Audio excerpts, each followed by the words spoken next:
Hello travelers, Boardman21 here, and today's build is the Glacier Sorcerer, and with this we're going to be revolving it around stacking as much mana as possible so that you can basically have unlimited mana when it comes to spamming Glacier, and you'll never have to focus and recharge unless you're up against a single target, but even then it's theoretically possible to never have to focus or get mana because you can keep it constantly full.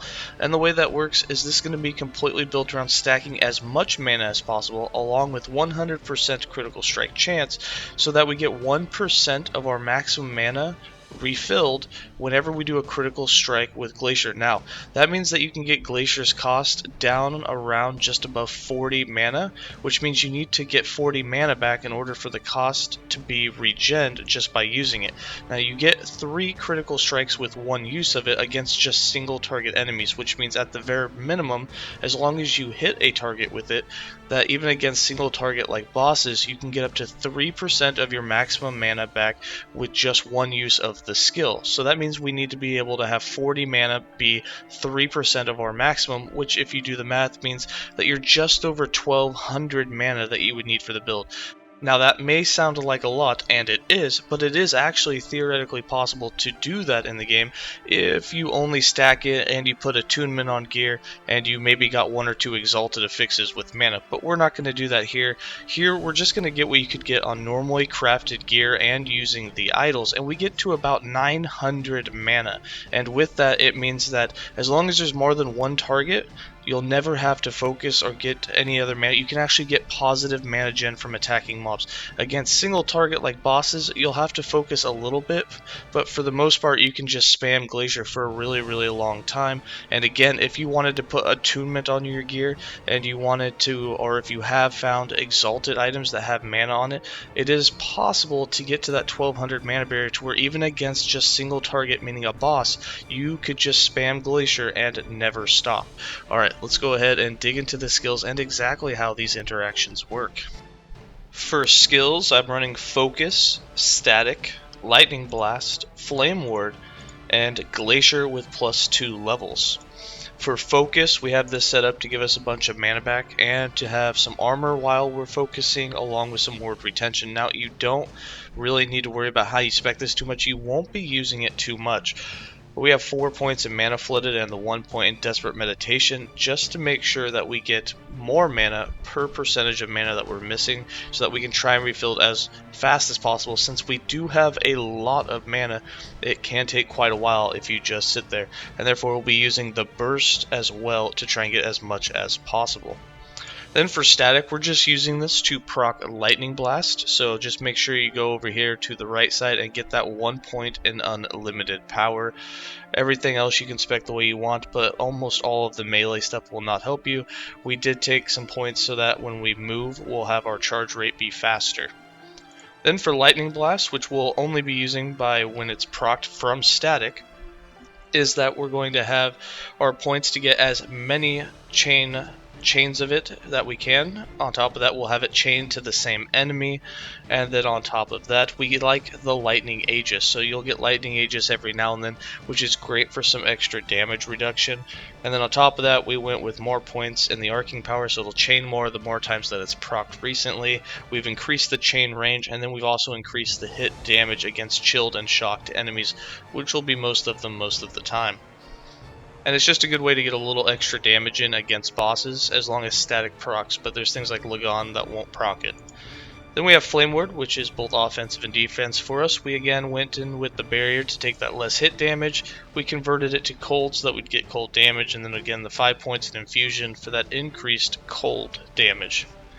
And then Glacier, our main damaging skill, we have +2 levels with this, and we set it up to try and get as much hit damage. We are not using it as a targetable Glacier. That way, if you do, you'll lose a bunch of damage by doing that, and you can do it, and you'll be able to target just like Elemental Nova, like anywhere on the screen. But again, you lose a lot of damage, and I kind of want to stay away from that. It has such a big AoE, it's not horrible just to use and basically stay in melee range with it. But the main interaction is, one, we have reverse order, so we went with the 3 points in Frost Grip and the 1 point in Fading Echoes, so the explosions happen in reverse order. This will make the biggest explosion happen first, which is really nice because it basically will just hit everything around you. So like if a bunch of rats jump on you, you can basically insta-kill them by just one use of this. Then another thing, we want to make sure we get that maximum base crit. You want to make sure you're as close to 100% crit chance as possible, and all of this base crit chance is going to help you reach that. You do lose some critical strike multiplier, but you more than make up for it later. You can get more than what you're missing here just in the passive tree alone. And then the big interaction ones is this critical rejuvenation, which allows you to get 1% of your maximum mana gained with a Glacier critical strike, and that's per enemy per explosion that happens. Now remember, Glacier is a 3 explosion type skill, so you can technically get 3 critical strikes with it with just 1 use, and that means you can replenish 3% of your maximum mana. And of course, if you have many enemies, say 20 of them, you can get 60% of your maximum mana from just 1 use of this skill, which is a little crazy, and it's one of the reasons why in Arena and in Echoes, anywhere that's more than 1 target, you're never going to have mana issues. And then the 1 point in Cold Victory allows you to get another 1% on a kill, so you can technically get up to 4% on just 1 use. And then we went down the left side for that extra damage against Chilled. We only did damage for the large explosion, that's going to be our main hitting skill. And then on the top side, you got that mana efficiency, large explosion damage, and a little extra damage against rares and bosses. For passives, I got 27 points in the base Mage class with 8 points in Scholar, 8 points in Arcanist, 10 points in Knowledge of Destruction, and 1 point in Rune of Winter, and this was just to convert Lightning Blast to Cold. And then we got 86 points in the Sorcerer, our Master class. The big things is you want the extra mana, so make sure you grab all that. You want the spell critical strike chance. 10 points in Lost Knowledge is going to let you get 70 ward every time that you spam Glacier, which basically means you're just spamming a lot of ward over and over again, which is really beneficial since this is actually just a life build. You're getting a lot of that extra ward. You're going to keep a lot of it since you're at such a low threshold anyway. And then the rest of it, you can get your spell critical strike multiplier. This 50% makes up for what you lose inside of the tree. And then again, since we're definitely benefiting from having a lot of mana, make sure you get that adaptive spell damage at the top that's tripled for having more than 200. The shock chance isn't really needed, so you can spec these 5 points out and put elsewhere if you'd like. However, I left them because we do shock here and there, and as a elemental skill, we will benefit a little extra damage from it. Then for items and idols, so there are 2 types of idols that we're running here, and remember, none of this is mandatory. Even if you don't have 900 mana, you just need 300 mana and you're still going to benefit quite well. The more mana you have, the more beneficial it is to be up against less and less targets to get your mana back. But I'd say about the 600 mana threshold, which is relatively pretty easy to get. You can get it with just tier 3 affixes and no idols. At 600 mana, you reach a point where just hitting 2 to 3 enemies is all you need to keep your mana full. In fact, just 2 enemies is all you'll need at 100% critical strike chance with 3 hits on each use to keep your mana completely full. As you get above 600, you start to lessen that divide between having to have 2 enemies and only being able to do it against single target. Of course, the difference between 2 and 1 is double the mana, and you're going to have to go from 600 mana to 1200. So again, once you hit the 600 mana barrier, you don't really need any more. You don't need 900 like I have here. 600 is kind of the breakaway point. But for here, the idols that we have increased cold damage. That's doubled if you have over 300 max mana, which is something you'll definitely want to strive for in this build. And then of course you can have the dual mana idols, which come with a flat amount in the prefix and an increased amount in the suffix, and these can roll higher. I could get 2% more mana and another 7 flat, and that's on multiple, another 2% up here with 2 flat. So there's a lot of room to get more mana on this build without even going into the exalted territory. And we ran 0 attunement. If you throw attunement on this, remember you get more mana per point of attunement that you have, so you can definitely get 1 to 200 more attunement that would benefit from all the percentage increases that you have here and on your gear as well. So definitely possible to get 600 mana, no issues there.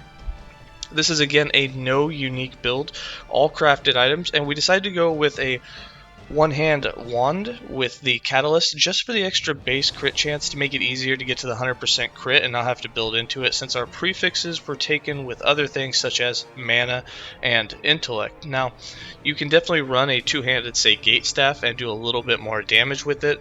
However, I like the catalyst. It helped with defenses, and it also helped with, you could get more of your base crit chance for that, so that we could get that 100% crit chance to make sure that we were getting the mana back. And I'm just going to hover over all of these real quick. They will all be in the build planner, so that you can click on the forum link that's in the description for the written guide, and the build planner will be right at the top of that. I'm sure you're probably getting used to that at this point.